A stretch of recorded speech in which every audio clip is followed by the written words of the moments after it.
Hey everybody, welcome to another episode of Roleplay Chat. I'm Matt, a game master who can't stop talking about role-playing games. In this week's episode of Roleplay Chat, we are doing the third installment of the System Spotlight. We're going to be talking about 10 Candles with Stephen Dewey, the designer of the game. I'm also super excited because this week is the first time that we're going to do the resource review. The resource review is a new kind of segment that I'm going to be incorporating into every single episode of the show. Now, this shouldn't be confused with the System Spotlight. The System Spotlight is something that I'm going to continue to do kind of on an ad hoc basis. I'm going to have a designer of a game join me to talk about their system, and we can have that System Spotlight discussion for the entirety of the episode. The resource review, on the other hand, is going to be a small segment of about 15 to 20 minutes where I'm going to talk to a game designer about an independent game or a game from a small publishing house. And after that, we're going to review the game. I'm going to review the game, rather. So the idea is for it to kind of be in every single episode of the show and kind of spotlight a different product resource for you. And I'm going to be super honest and super candid in my review. So yeah, I'm really excited to incorporate that into the show. Of course, if you have thoughts or feedback, I'm always open to hear it. But anyway, I'm kind of rambling. Today's resource review is going to be the Field Guide of Floral Dragons, something that was provided to me in an advanced reader's copy by Hit Point Press. And I figured that it would be a good place to start this resource review. And in fact, it was kind of the inspiration for me to do this. So I'm really eager. That resource review takes place at about the 30-minute mark of today's episode. So for those of you, and it lasts about 15 minutes. So for those of you who are interested in exploring that, you can skip ahead. But otherwise, yeah, I encourage you to stick around. The discussion with Stephen about 10 Candles is fantastic. 10 Candles is a really neat system that I am hoping this will, shed some light on a new system for you and maybe encourage you to try something new. So anyway, enough with me rambling. Let's dive right into today's episode of Roleplay Chat, and I hope you guys all enjoy it.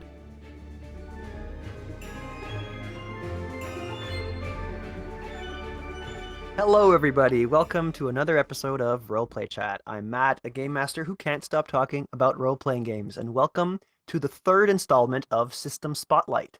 System Spotlight episodes are episodes where I'm joined by game designers who talk to us about their game and introduce us to potentially a new game to you. Hopefully, you can play your next game with one of these System Spotlight systems. I'm humbled to be joined today by an industry expert in the TTRPG design space. He is a professional game master and solo showrunner for Cavalry Games, where he designed all kinds of awesome stuff, such as To Serve Her Wintry Hunger. Did I say that right? And Yeah, 10 nailed it. Candles. Yeah, awesome.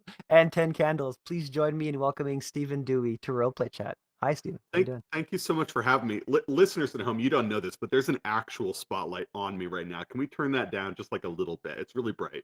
Yeah, it's, maybe if you dim it a It's little bit. hot. Yeah, we can just turn that down just a little bit. No, that's good. That's good.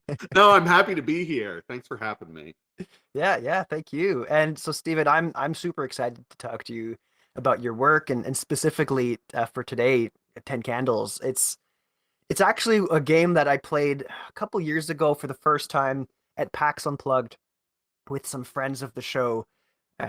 Waffles from Waffles Maple Syrup runs. Now it's a tradition. Every year at PAX Unplugged, he runs a game of 10 Candles with folks over there, and I would consider that game that we played to be instrumental. It's like a core TTRPG memory for me. It was so much fun. And anyway, so I'm really excited to talk to you about the game and to hopefully introduce it to listeners of Roleplay Chat. Maybe What give one them a of gentle push to play it. Yeah, one of the nicest things that people come up and tell me at conventions and things like that is that it was a sort of a core memory for them, or this was one of the most just immersive and really stand out role play moments I've ever had. I get comments like that far more often than I should, and it's really very kind. But I'm really happy to have made a system that is true for so many people about. So yeah, I'm happy to chat. Always happy to chat about it.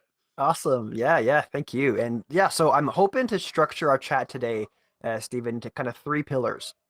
The first being just like an introduction elevator pitch kind of stuff to help people listening who might have never heard of 10 Candles um, get them used to what it is. Then do a deeper dive into some of the elements, kind of character creation and some of the core mechanics of the game.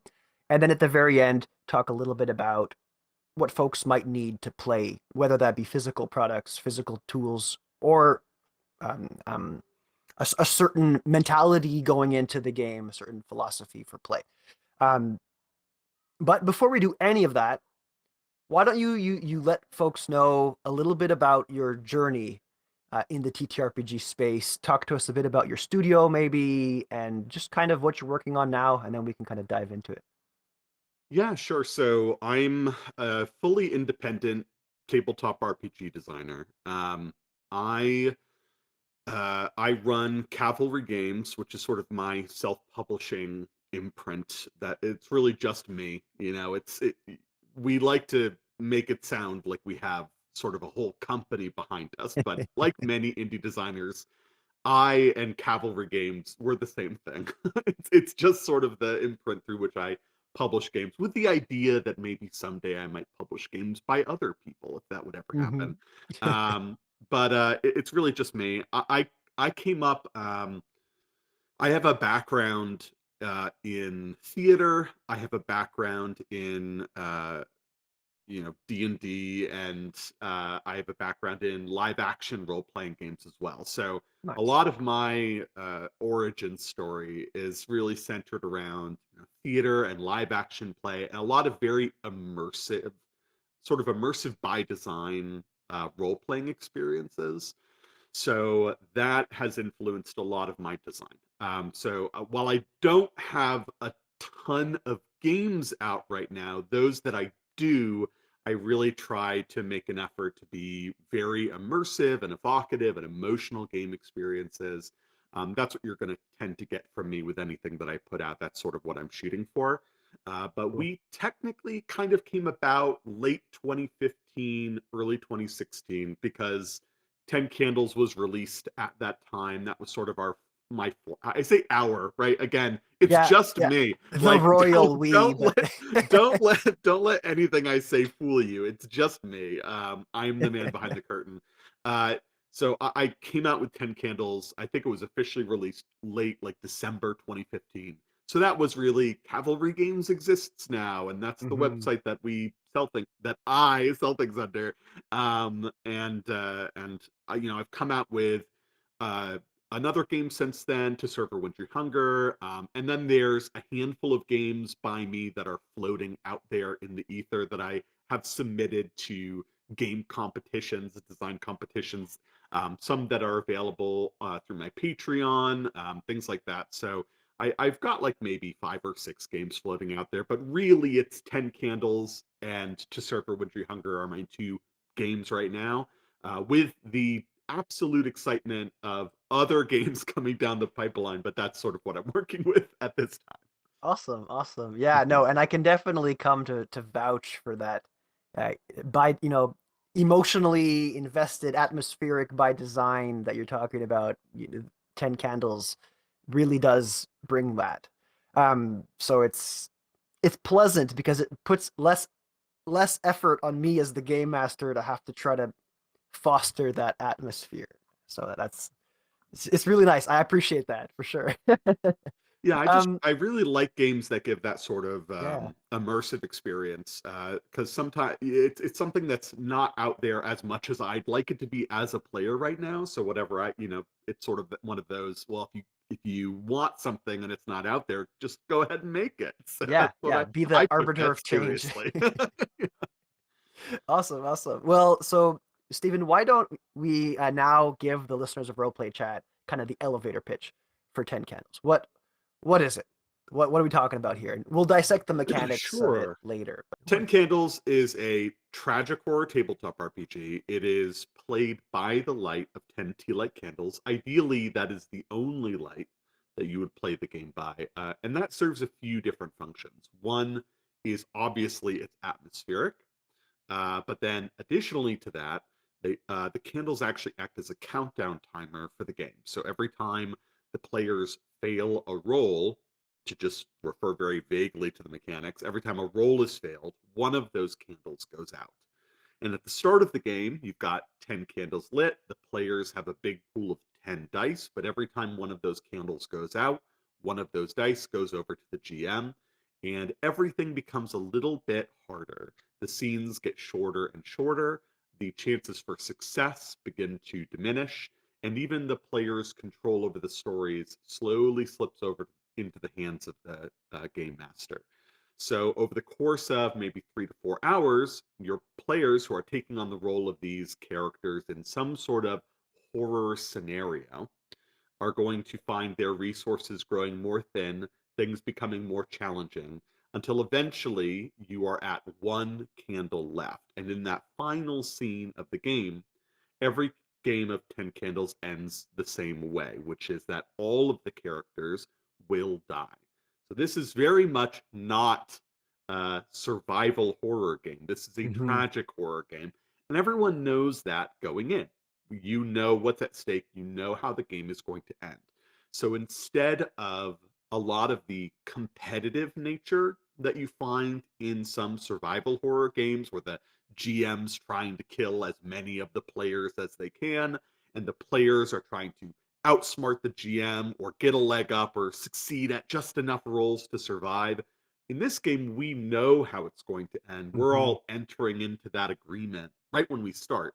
So it instead fosters a much more collaborative storytelling experience. It also allows the players to have a lot more narrative control because it doesn't matter how much control you give the players since the game is going to end the same way every time with no way out.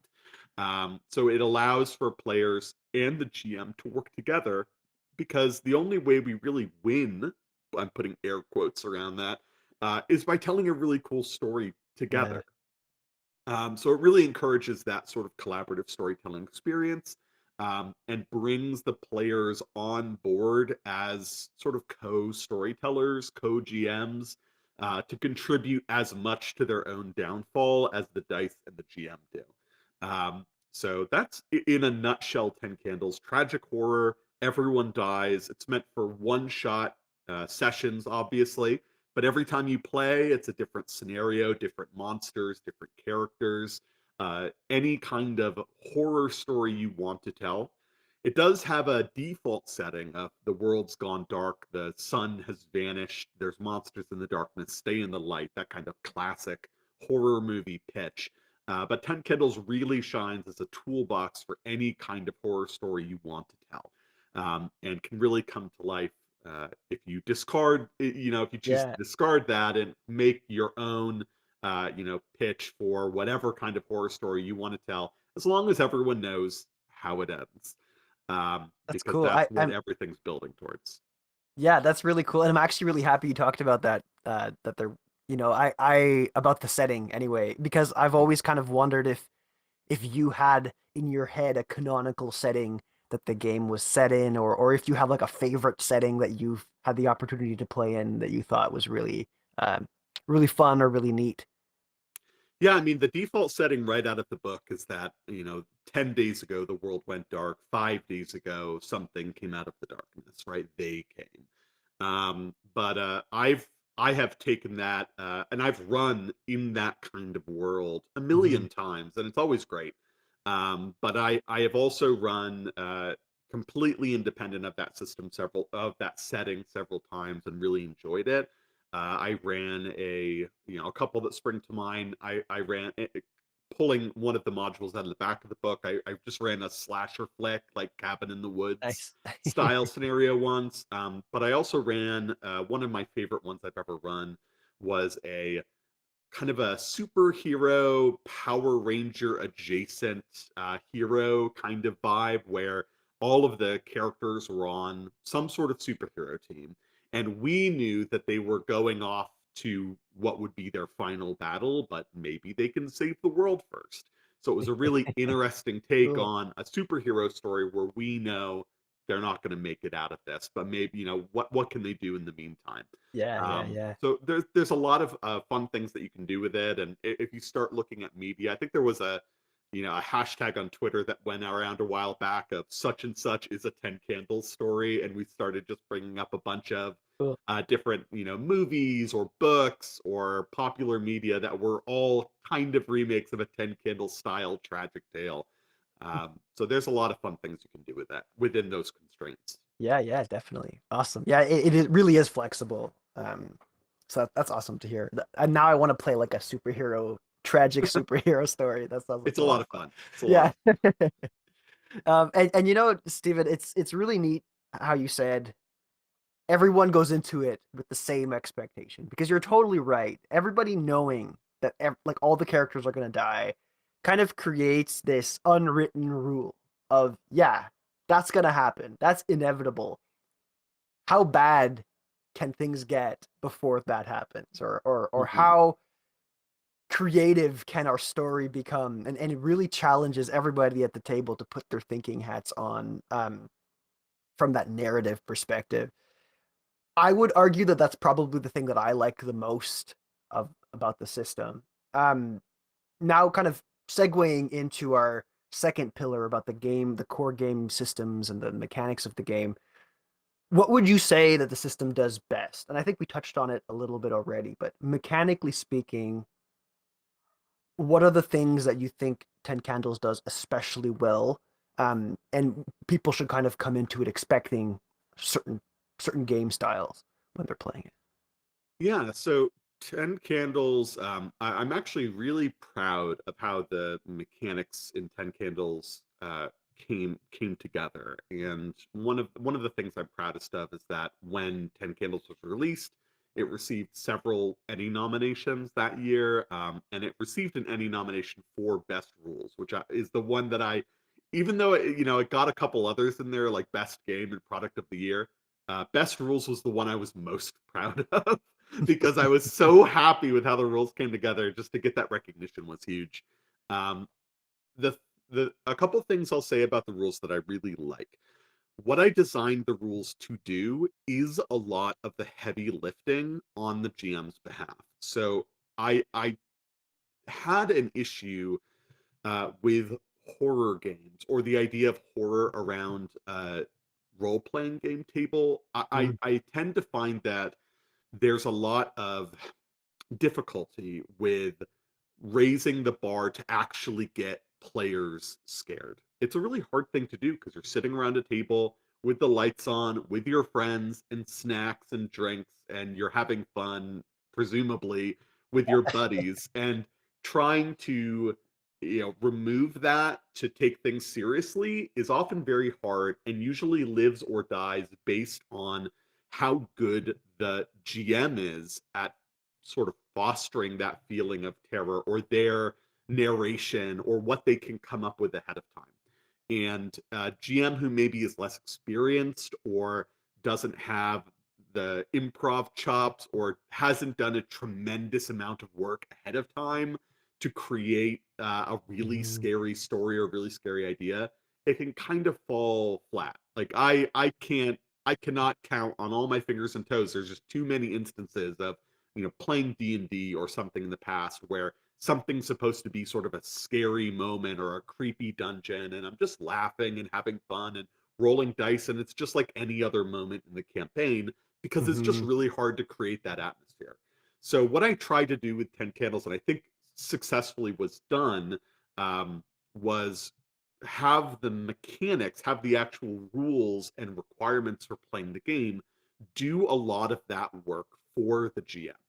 Uh, Built into the rules, you have this rise and fall of tension. You have this every scene. There's this arc where things start out okay, but then mechanically get more and more stressed and complicated as things go on. The mhm, use of actual real candles provides sort of a fragility to the situation that you're in, and even to your sort of a tenuous hold on the game happening at all.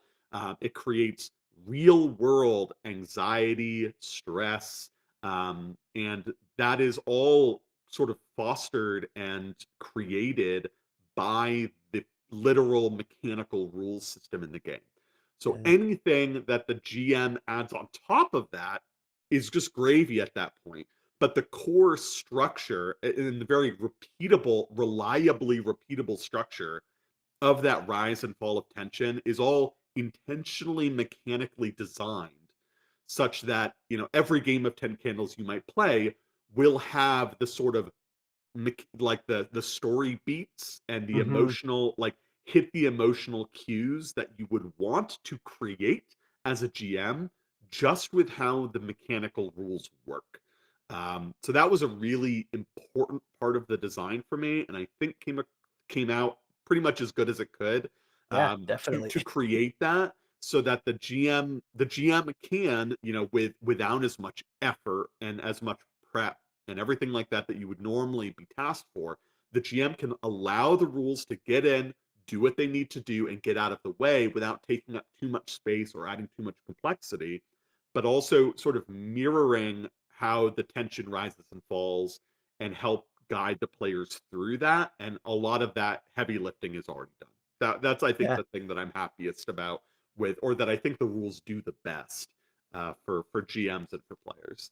Yeah, yeah, and yeah, definitely. I think part of it too, like you were saying, the repetitiveness of the cycle, the predictability of the cycle of, oh, it's just going to get harder the longer the scene drags out, the more challenges the characters face in one particular segment of the game. It's just going to get harder and harder and harder, and that creates this tension just by the design of it. So that's fantastic. And I'd also love to hear, Stephen, if you could talk to us a little bit about character creation and why you elected to make character creation this process of creating these brinks and these moments and having them be shared across the table. I think that it's a really really fun part of the game that I've stolen and put into other systems when people want to play like a game of D&D. I'm like, before we're creating characters, I want to know what, your character is like when they're at their worst or what have you. So anyway, I'd love to pass the microphone over to you to hear a little bit about that. Yeah, so character creation, with a game like this, it has to sort of check some boxes, right? It needs to be quick. It needs to kind of get in and get out and not stay too long because you're only doing this for a couple of hours. Hmm. And at this point, you don't want to spend a really significant portion of that just sitting around and making characters that are going to die in a couple of hours, right?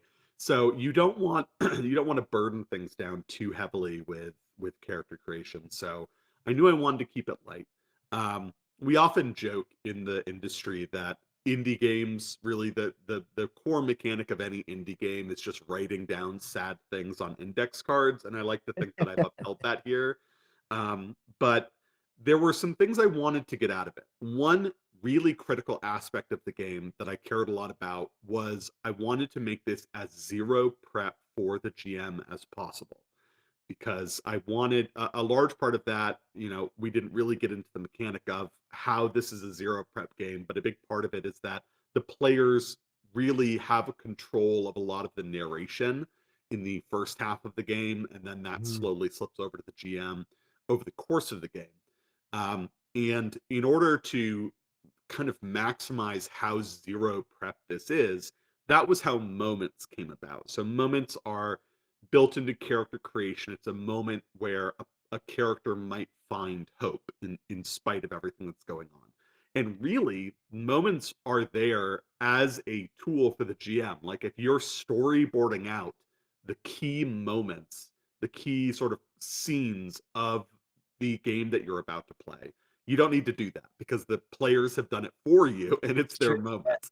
So as soon as one of their moments becomes active, like great, we know our next key scene of the game that everything needs to lead towards.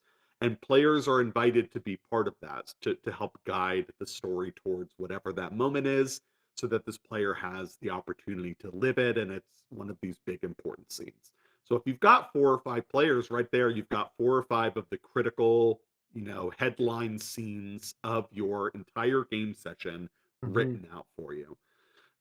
I also, another part of it is like traits, something good, something bad about your character. That's really just to help players have a little bit of a jumping off point, that there's, a spectrum that every indie game falls into about, how much of what we're doing is complete improv and how much of it is building off of, question prompts and sort of ideas. So this is really just to give players a little something to jump off of into their characters. Because you don't have a lot of time. You really need to be thrown into these characters out of nowhere. So Yeah. we need Hit the enough ground to running. you hit Just the ground running, yeah. and you don't have a lot of time, so you need to have just enough to get them going. And I found that these work really well for that. And obviously, this is a horror game, so we have the brink in there, which is really what your character is capable of. It allows for there to be asymmetrical information around the table. It's also the mechanic by which a player determines a little bit of information about what monsters that you'll be encountering over the course of the game. So all of this to really, at the end of a relatively quick character creation session, you've got an idea of like what's good about your character, what's bad about them, what is that key scene they're shooting for, which tells you a lot about their motivations, and what is their dark side, what are they capable of, what sort of finale are you shooting for with them. Hmm. And that Hmm. gives you sort of a really full idea of traits, which is where your character starts, a brink, which is where your character ends, and your moment, which is what they're shooting for at their highest or possibly lowest point over the course of the session. And you kind of map out your character's journey just with those, 4 or 5 index cards at the start of play. Yeah, Um, the totally. fact that the mechanic that you reference, where it's sort of shared amongst the table, because you're not creating your own character stuff except for your moment. That's really the only thing that you have total control over. A lot of that is to get players familiar right away with, and, there's a million different reasons I could spout up for like why that's valuable. But one of the most important ones is that it puts you in the mindset right away that uh, this is everyone's story that we're sharing together. You are one of the protagonists, but everyone is working together to tell that protagonist story. And it gives you a little bit of an opportunity to give up control over your own character right away to Hmm. your fellow players and to build that level of trust and collaboration, which is so critical of a component to the buy-in of what players need to be ready to do over the course of the next several hours. So even though character creation is quick and relatively simple, it is all there to build up a buy-in and understanding, and start to form the structure of the story that you're going to be telling. So it all is there for very important reasons, but again tries to not overstay its welcome and get out of the way so you can play. Yeah, yeah, absolutely. I think it definitely does a good job of being those building blocks, like you're saying. And there's just something so fascinating and fun about thinking up a trait and then giving it to somebody else and being like, I don't have to deal with this. You get to deal with it. But then you could get something in return and exactly create it. Just kickstarts that um, collaborative spirit of the game. Hey everybody, and hope you're really enjoying the chat with Steven about 10 Candles. We're going to take a quick intermission, maybe 15 minutes or so, to do the first ever resource review on Roleplay Chat. So this is a quick little discussion that we're going to be having in some of the episodes of the show where I review content provided to me by independent creators or small publishing houses. And I think it'll be a fun way for you to hear and listen about new content in the TTRPG space. I've got some really fun conversations and some really fun insights from a lot of content creators already. But there's one that's a little timely right now because there's a Kickstarter going on, and I wanted it to be the first one for reasons of timing more than anything else. So this one here is the Field Guide to Floral Dragons. We're going to segue over to a conversation I had with Verity Lane, one of the writers and game designers of the Field Guide to Floral Dragons. And then after we've heard from Verity, I'm going to come back to me all on my own and give you, my honest thoughts and opinions about the book. So let's listen to the discussion with Verity before we get back to the show.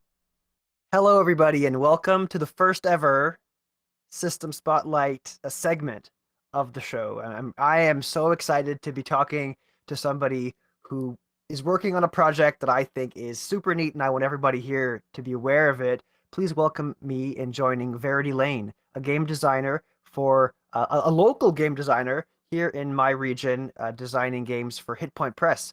Verity, why don't you say hello?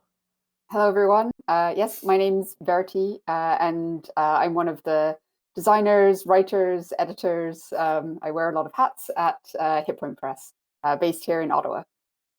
Yeah, awesome, awesome. It's nice to have Ottawa. We're on the TTRPG map. Slowly but Mhm, surely, mhm. we're getting there. So Verity, you have a really exciting project right now that's out on Kickstarter.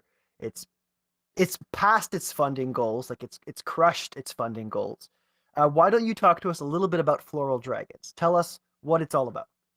Yeah, so the field guide to Floral Dragons is a project that we're so excited to finally be kickstarting. We've been working on this for like a couple of years now, and it is a beautiful book about floral dragons, which is basically take a dragon, you take some flowers, you mix them up, and they are just these stunning creatures that the artist Kin Wall designed and created, sort of basing them on the real biology of flowers, the mythology of flowers, and then handed us just the most beautiful artwork. And we at Hit Point Press kind of took that and wrote up these very detailed descriptions of these dragons, um, creating this book, which is part kind of role play guide. It has all the stats. It has everything you need for using it, using the dragons in TTRPGs. But also, we really wanted to make something that is just a beautiful book to sit down and read. I don't know if you ever read the Draconology books Yeah, when you were a kid. Yeah, that was our kind of like we wanted to do something in that like you just sit there and read it and enter this world. That's really what we were going for with this book. yeah, you could really feel it. I was gonna say it reminded me of being this, little kid sitting by the fireplace, reading the Dragonology books. I actually have them all somewhere in my basement. Like there's like a dozen different ones too, right? There's like Mhm. anyway, but yeah. So the Field Guide to Floral Dragons definitely uh, strikes that nostalgia. Speaking of Dragonology books, how how did that inspire you, and where did your inspiration come from to create this project?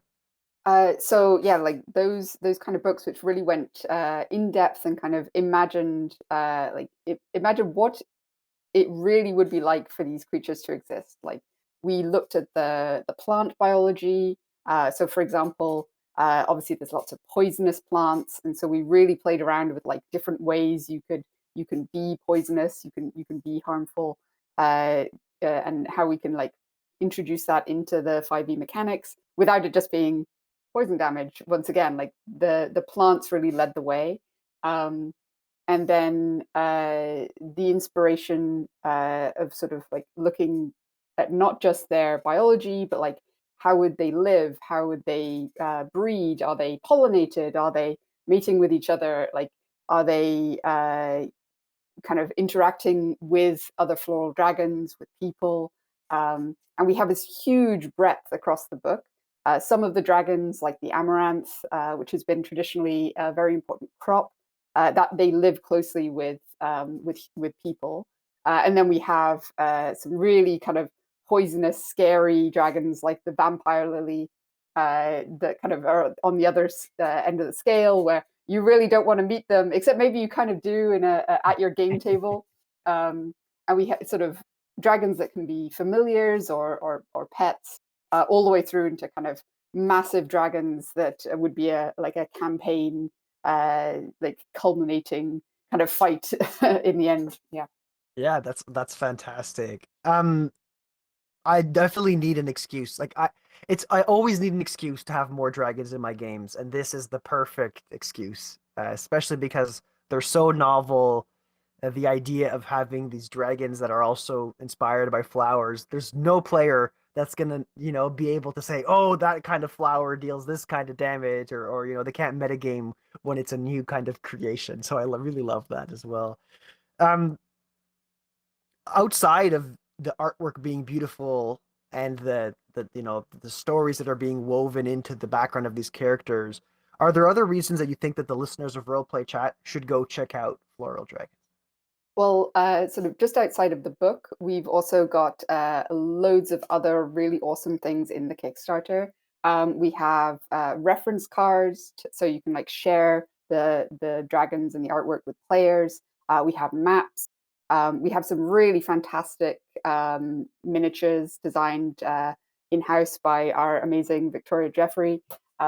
We have an adorable little Vespon, which is these like dragon bees which pollinate the dragons. We have that as a pin and also as a pendant, which is I think our first time doing jewelry, and all of us at the team are just like, oh my goodness, it's so exciting, it's so cool. Awesome. Yeah, we have jigsaw puzzles. We have we've really just kind of gone all out to kind of create this this package of things which you can use to kind of enter the world of Floral Dragons. Yeah, awesome, awesome. Well, I hope everybody listening has been convinced. There's going to be a link in the show notes for today's episode linking you to the Kickstarter. So please click on that and go pledge to whatever tier of this wonderful project you think you want to have at your table. Verity, can you remind us when the Kickstarter closes? So the last day is May 2nd, and we really hope that you'll come along and join us on this wonderful journey into their world. Yes, definitely, definitely. So thank you, Verity. It's been a pleasure. Thank you so much.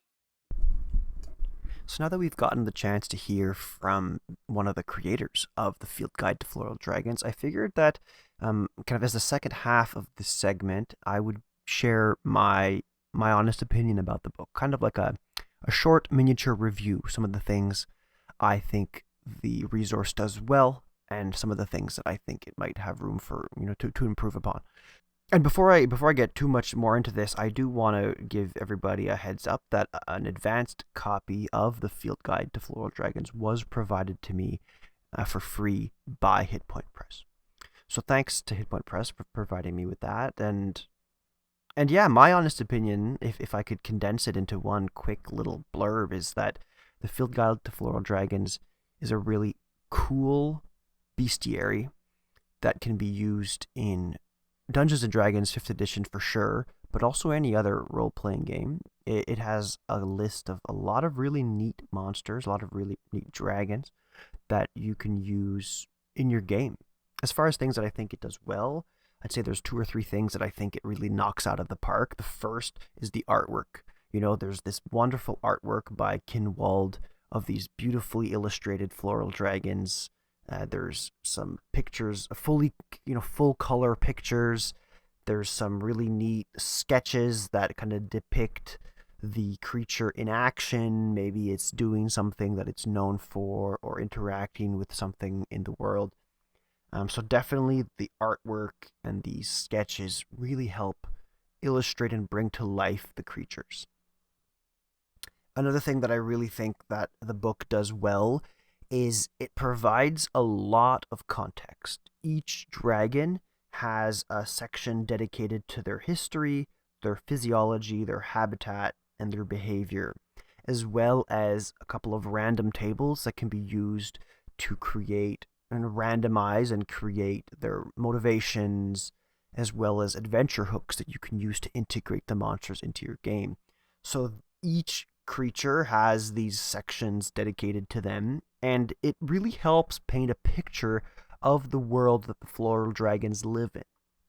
Now, even if that world isn't the same world as the world that you're playing your game in, these random tables and the kind of history of the dragon's creation can be incorporated into your game as well. So I find that the resource does a really good job of balancing the bestiary elements, but also it's almost like a light touch setting book because of all of this additional context that gets provided, all this additional history and habitat and all those details.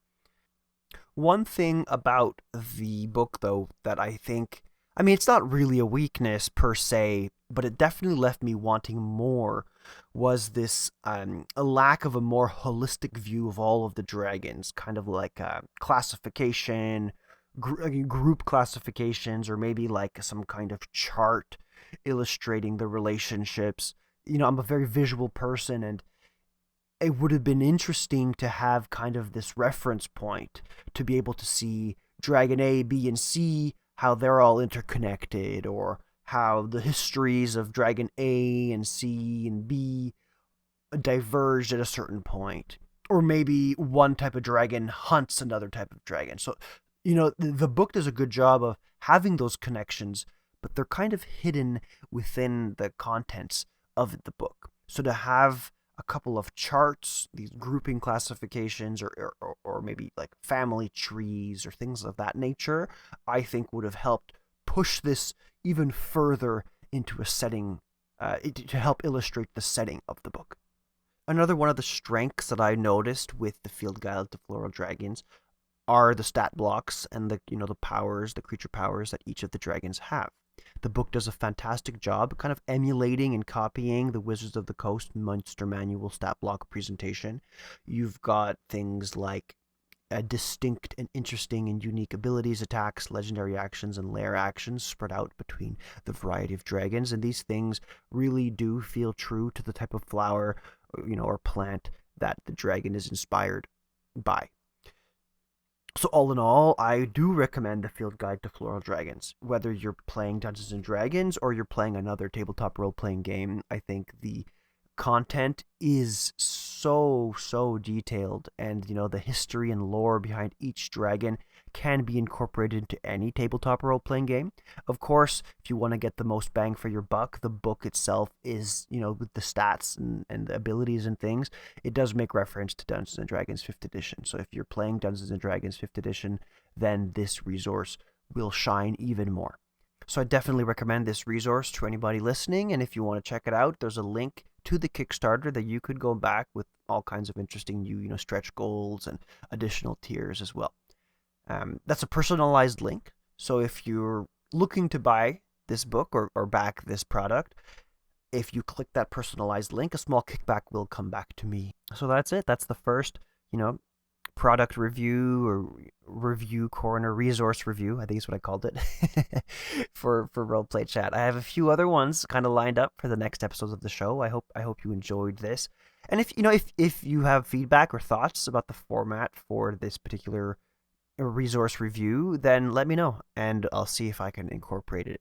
It's still moldable, flexible, and all of that. So anyway, let's get back to the discussion with Stephen to talk a little bit more about Tin Candles. One thing, Stephen, too, that I really appreciate is how narration and control of that narration in the game plays such a pivotal role in the mechanics of the game. So I'd love for you to walk us through a little bit about how that works in the game, and then also I'd be curious to know kind of the spirit of that design choice. Yeah, so narration is really the thing you're fighting over the course of the game. Whether or not you succeed at doing something, I mean, that's just going to be determined by a roll of the dice. But really, what you're competing for is your power of narration over the story. Whenever, at the start of the game, whenever players make a roll, they're usually going to be successful. They're also usually going to be able to say what that success looks like. But over the course of the game, as that power flows over to the GM, even when they are successful, they might not get a chance to describe it. And so at the start of the game, it's a lot of this is successful and this happens. But towards the end of the game, it kind of turns a little bit more into, well, this is successful, but these other things happen. That control over the narration shifting is, everything's really designed again to support the kind of um, both in-game and out-of-game reflection of what is happening, and that physical loss of mechanical control over the story is really meant to mirror the loss that the characters are having over their own situation, of control they have over the situation that they're in, and their potential success. right? Everything here. So there's this concept of ludonarrative harmony that's really important to me in my designs, where the story that you're telling is in harmony with the mechanics that you're using. So all of the mechanics are really meant to be in harmony with the story that you're telling. And there's this union between them where it's like you're holding up a mirror between the two.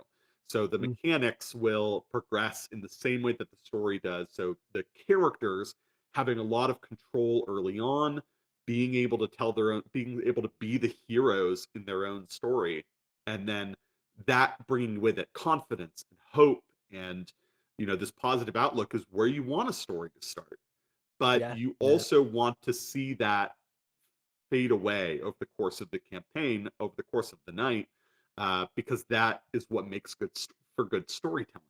And you have these little arcs in every scene where you start with a lot of control and end with none, but then the scene ends and everything replenishes, just not quite as much as it was at the beginning. So you get these diminishing returns every scene where you have these arcs, and the arcs become tighter and shorter and more complicated and more prone to failure. So narration is an important, a very important aspect of the game. The other piece of that being that because you know how the game is going to end, how the story is going to end, you can give players in this sort of situation a lot more narrative control than you might normally. In a traditional survival horror game, you're not going to want to, you want to kill these players. You want to make them feel in danger. So you never really want to give them much in the way of uh, resources or tools or weapons or victories, because if they have that, then it's a lot harder later on to like, well, I have to somehow take that away from them or make them use it. Or if I mm, want any, they found this bazooka and now I need to have them shoot it at someone, or like all my big monsters are going to die or whatever. But in this game, like, because like, yeah, you can find bazooka. Sure. You can find an RPG. That's fine. You will more likely use it to shoot down the helicopter your friends took to get away without you, so that they don't leave you behind, more than shooting it at a monster. I mean, but if you do, it's going to be in your final moment and it's going to be incredible anyway. It's not going to be, there's not going to be any lost love between the players and the GM. We all know how this ends, yeah, yeah, right? So exactly. so it allows for a lot more player involvement in narration, a lot more power over the story, and the players have a ton of it in 10 Candles, because a lot of the time the players realize how things are going, and a lot of them make the, I think, natural leap to be like, maybe I should use this power a little bit to create problems for myself as well as solving them, because that's a way more interesting story to tell than just giving us reward and power and all this stuff, because that it's not really going to matter much in the end.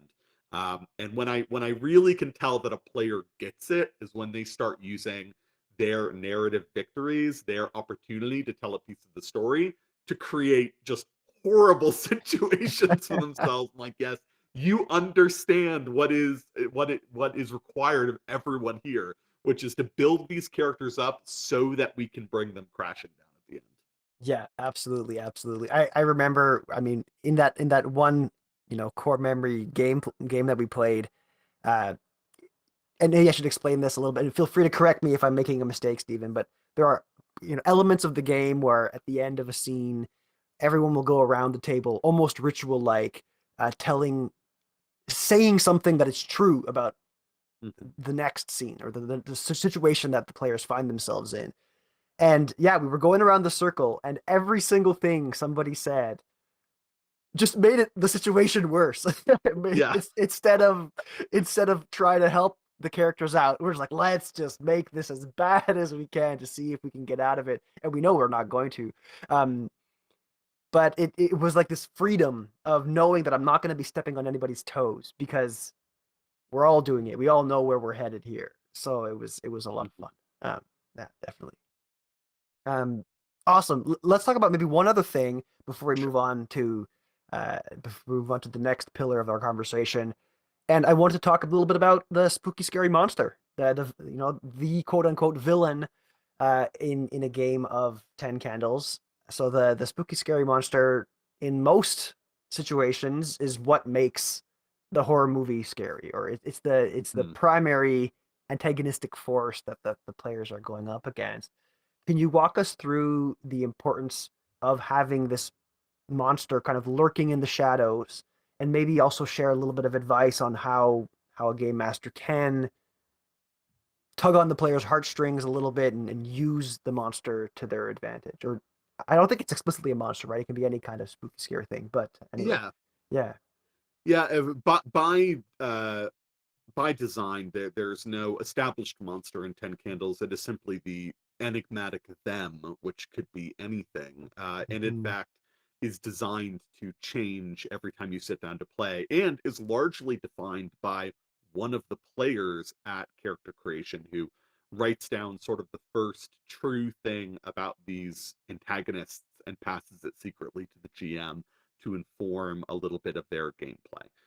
So I have never I've played maybe hundreds of games of this at this point. I've never had the monster ever be the same. It's Mhm. always something different, always something unique. And there is some guidance in the rule book for potential GMs to, here's a little bit of information about how you should manage them, or, here's some advice for how you should play them. And largely it amounts to the fact that uh mostly like any good horror movie, a lot of the true danger of this monster is presented by them not being seen or confronting the party directly. And in a lot of games, it's usually best to not even have the monster really make an appearance, Mm. that the players have to actually deal with or combat for the first several scenes of the game.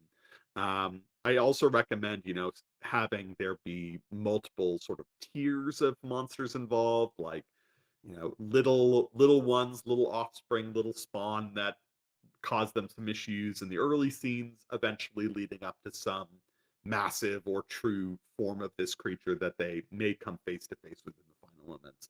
And it changes from game to game. As I mentioned, I ran like a slasher flick where it was really just a person, right? A Uh-huh, uh-huh. serial killer of some kind. Um, but I've had that all the way up to superheroes, where it's someone with their army of supervillains, right? Mm. So it can really drastically vary in how it's presented, but Ten Candles really supports the idea of they are often a much more terrifying villain if they're not seen. If the echo and occasional um, distant consequence of their presence is felt by the players, but a lot more of what is at risk is just general survival, maybe traps that have been laid behind, um, and other dangerous situations that the players find themselves within, until eventual confrontation with the true beast or monster just in the final like 1, 2, or 3 scenes of the game, which often are so short that they bleed together in sort of Mhm. these terrifying final moments that just bleed together with no way out. Um, every game's different. How you're going to incorporate whatever monster you have, what you're going to do.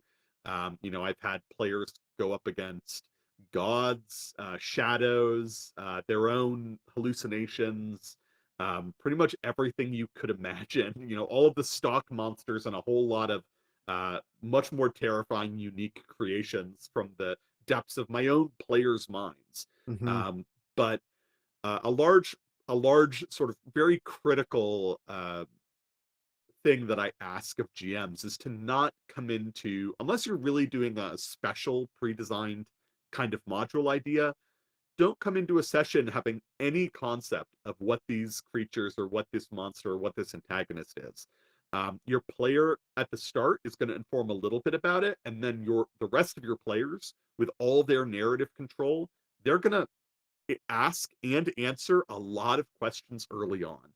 And by the time that it actually comes down to you needing to make decisions about what these things are, or what their motives are, or what they're trying to accomplish, or even what they look like, your players probably have already answered a lot of those questions for you already. You just need to take all the notes that you've been making over the course of the game and tie them all together into some sort of finale. The rules Definitely. really support you as a GM being able to put a lot of the questions about like what do these things look like, what are they weak to, what are they trying to do. The GMs can put a lot of those questions into the hands of their players to answer. If you are using the conflicts mechanics and the shared narrative rights well, you can kind of fill in a lot of those corners before you ever have to make up your mind about anything. And your players, I promise, they will put together the monster that is most interesting and terrifying to them. So you don't really have to do a lot of guesswork. They're gonna do a Yeah. lot of that legwork for you. Yeah, absolutely. You definitely it facilitates that play to find out, play to find out. Definitely. And Exactly. actually that kind of very nicely brings me into my next question, my set of questions with regards to what kind of stuff do we need to have at our disposal to play a game of 10 candles. Obviously, like you mentioned, 10 tea lights. Um, are there other things that people need to have with them? Physical, let's start with the physical Sure. requirements to playing 10 candles, and then maybe we can talk about some of the more mindset stuff. Yeah, obviously you'll need I mean, you might not even need if you've learned the rules, but you'll need like a rule book, right? Someone, Hmm. and ideally I have found that really if the GM knows how to run the game and to play the game, you don't need to share it with your players. You can really just teach them how to play as you play. This is something I've done basically every time I've run the game. You can teach as you play. You don't need players to read stuff ahead of time. It's a really simple rule system. As long as you know what to do it and how to do it, you're fine. But you'll need 10 tea light candles. You'll need 10 six-sided dice of one color, I suggest, to sort of be the main player pool. One die per player of another color. That's their hope dice that they can earn if they live their moments, which we talked about earlier. Hmm. A little benefit for finding hope in the darkness. You'll need some index cards, something to write on them with, and then anything that can record your voice. So, like most smartphones have a voice recorder app, and that will work fine for the voice recording portion of the game, which is done at the very, very start. So that's really all you need. This game's really meant to be pretty low prep. So if you know how to play the game and feel like you can comfortably teach it to people as you go, you gather those components and maybe pick a module out of the back of the book to run with, you're good to go. Yeah, yeah, and I'll definitely. I know you're not saying that everyone should have a copy, but I'm going to tell people listening, you definitely want a copy. Maybe not all Everyone your should buy a players, copy. but maybe not Yeah, everybody at the table. But it's good to I have at highly least one encourage available. people to go purchase the rule book because, like Stephen is saying, there's a lot of advice. There's a lot of like these quote unquote settings. I mean, they're small, but they give you just enough of a primer to get started. There's a dozen of them, I think, if not more, in the rule book. So definitely enough there to make you comfortable enough as the game master to say, okay, let's get going, let's get started. And then, if somebody asks a question, you don't quite remember the rule, it's easy to leaf through it, find find the specifics of what you need to explain, whether maybe it's character creation or what have you, and then you can have the ruling ready at the ready. Um, what about like mindset? Because I think playing a game of 10 candles is definitely a departure from playing a game of like Dungeons and Dragons or Pathfinder or something like that. And maybe people listening might be more familiar with those kinds of games. Is there a kind of a philosophy or mindset that you encourage people to kind of embrace when playing a game of 10 candles?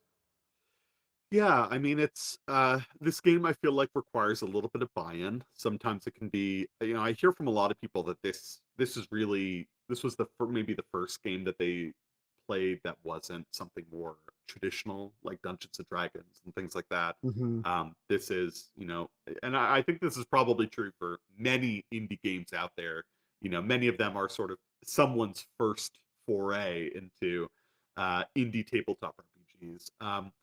So, speaking to, I feel like if people already have experience with it, you probably, you can skip this part. You already know what kind of Yes, yes. what you need to bring to the table in terms of mindset. But for people who are maybe trying it out for the first time or kind of getting into this for the first time, it does require a little bit of buy-in. So it's good to have conversations.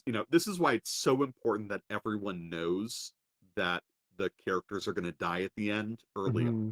One of the biggest questions I hear is like, oh well, I'm just going to surprise my players with that at the end. It's like, oh God, please don't do that.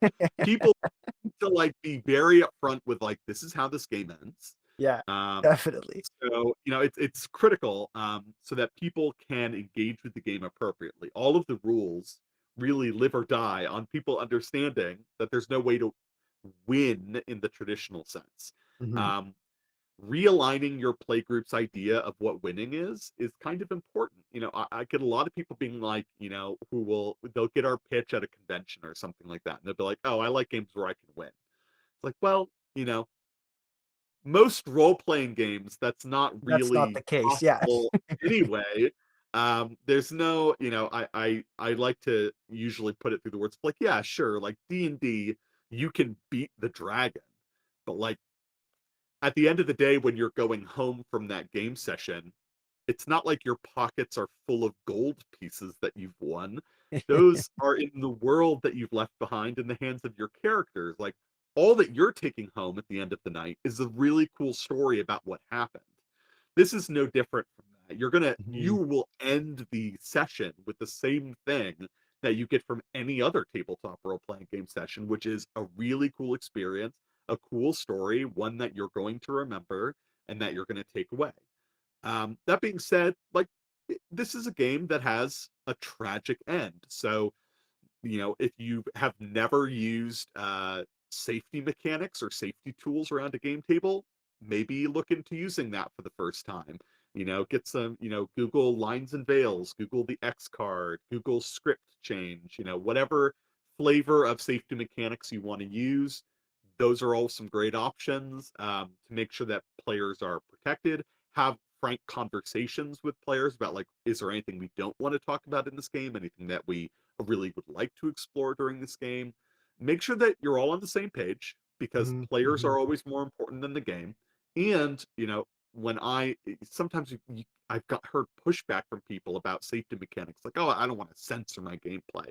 But like, listen, Mm. hear me when I say this, Yeah. people. It has nothing to do with that. If you have these conversations up front and you have safety mechanics in place, then you have imagine it like you have this safety net now because you've all talked about it, you've all consented, you all like understand what mechanics are in place.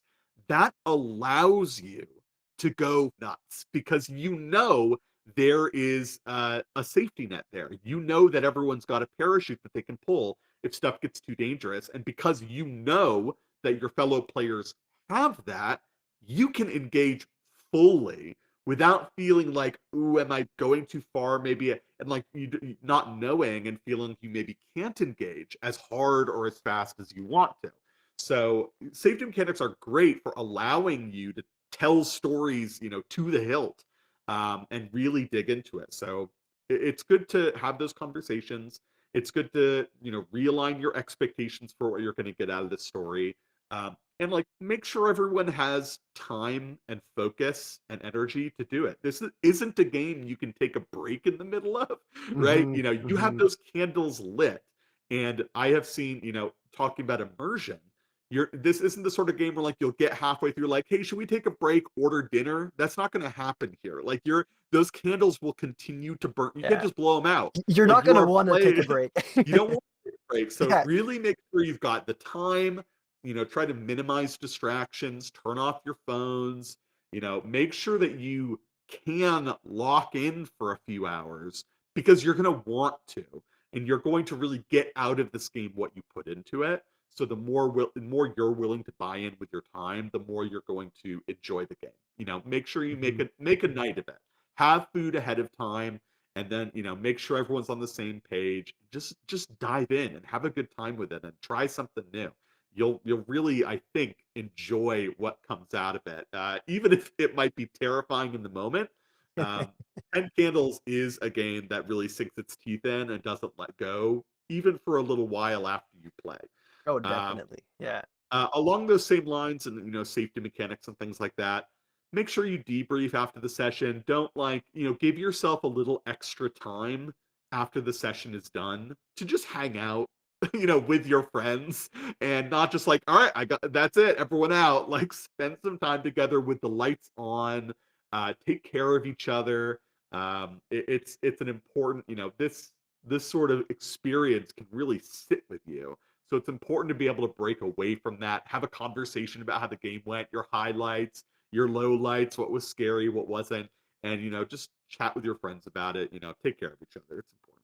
Yeah, definitely, definitely. And I'll try to link up some of those safety tools in the show notes for today's episode, alongside where you can the link to itch or drive through or wherever it is, Steve, that you wanna direct people to buy the game. So it'll all be in the show notes of today's show.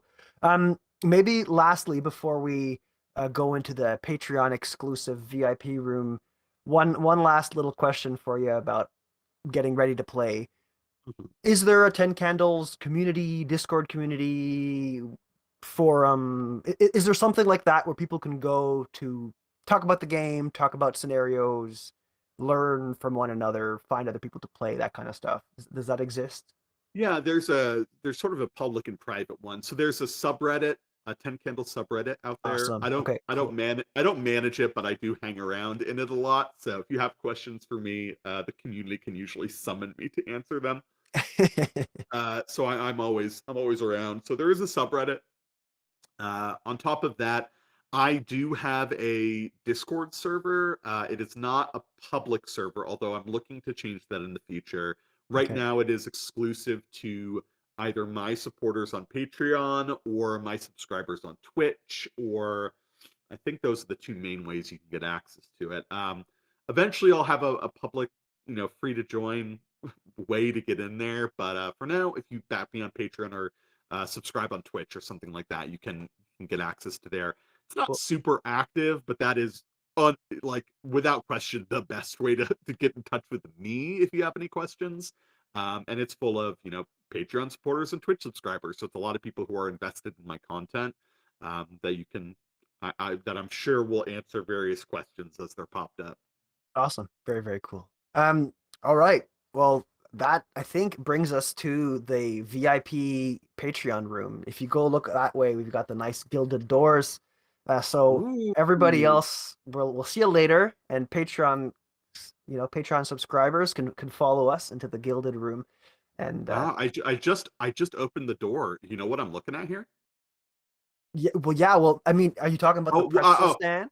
yeah, the pretzel stand. And oh, what's that over there? I guess you'll have to join Patreon to find out. It's really Yeah, fancy in here. Let's go in. And definitely. oh, I can't talk about it. Oh, look, whoa, that's huge. This is incredible. Better join up to Patreon to find out what we're talking about here in the That's it. VIP room. That's it. So we'll see everybody else in a bit. And we're back to the regular scheduled programming. So Stephen, before we say goodbye to everybody, I wanted to give you back the microphone and give you the opportunity to say any closing remarks that you might have with regards to Ten Candles, with regards to your games that you've got in the works, and then also if you wouldn't mind letting people know where they can follow you, subscribe to your Patreon, subscribe to your Twitch channel, all that good stuff, where they can find you and await updates on perhaps future projects, that kind of thing. Yeah, so welcome back, listeners. So I think I've pretty much said everything there is to say about Ten Candles, but thank you again for having me. If folks are interested in following up, sort of with me and about the things that I'm involved with, you can find me online. I am about various websites. If you want to find me on patreon.com, you can find me. It's just my name, Stephen Dewey, patreon.com/Stephen Dewey. Probably the best way to find me and my links is just to head over to either Twitter or X, whatever the hell it Uh, is these days. You can really just find my links in my bio. I mean, it's really just you can find my games over at cavalrygames.com, and you can find me at Patreon at patreon.com/Stephen Dewey, or just shiftyginger.com. I'm at Shifty Ginger on Twitter, so you can find me there. But that's most of my links these days. I am technically on Twitch, although I haven't streamed in a little bit just because my life's sort of upended. But hey, if you are a Twitch follower and you're interested in either occasionally watching design streams or when I do play games, it's usually fun multiplayer games or social deduction games of some kind. You can find me at twitch.tv/Stephen Dewey as well, so you can find me there. But mostly the way to best keep in touch with me is to back me on Patreon. I've been absent from there for a little bit, but I'm sort of recentering that as my main place of news, information, game design stuff, since X is sort of falling apart. That's really my home, or it's going to be my home as I'm realigning there more. And yeah, you can find me there, or generally floating around the internet. I'm on YouTube too, technically. Like a lot of this stuff, though, if you want to actually be notified about when I'm doing stuff on it, follow me on Twitter, follow me on Patreon. I think on Patreon there's even a free tier, which is I'm really just putting out info to at this point. So that's sort of been a recent change. So you can back me there, even if you don't want to back me financially. Although financially you can get access to various games that I put out, and other special rewards you can check out over there. So yeah, check me out, follow me, share the love, whatever you want to do. Yeah, that's it. So all that stuff is going to be, or at the very least, that your link tree and maybe your website will be in the show notes. But definitely go check out Steven's stuff, guys. 10 Candles was and is, I think, one of the most influential games on my gaming career. So I definitely think people listening who haven't had an opportunity to play it yet should go buy it and try it, and then see what kind of cool stories you can tell. If people wanted to reach out to me, you know how to do that. That's at roll_play_chat on all socials.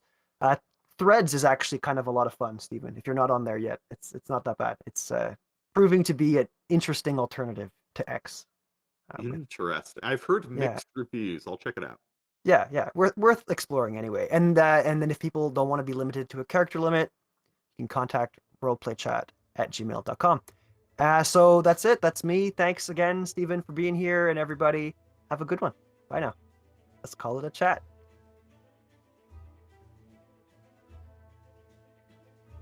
And as always, we have some thank yous for the end of the show.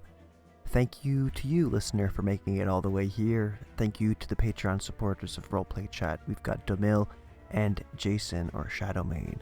Thank you also to Alex and Chase over at Pockabard for allowing me to use their wonderful music in the intro and outro for Roleplay Chat.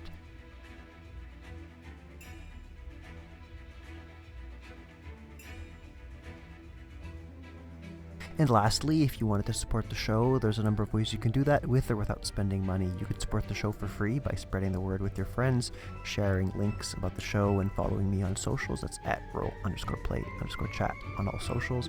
Or you can support the show financially by purchasing things with my affiliate links that you can find in the show notes of today's episode or all other episodes of the show.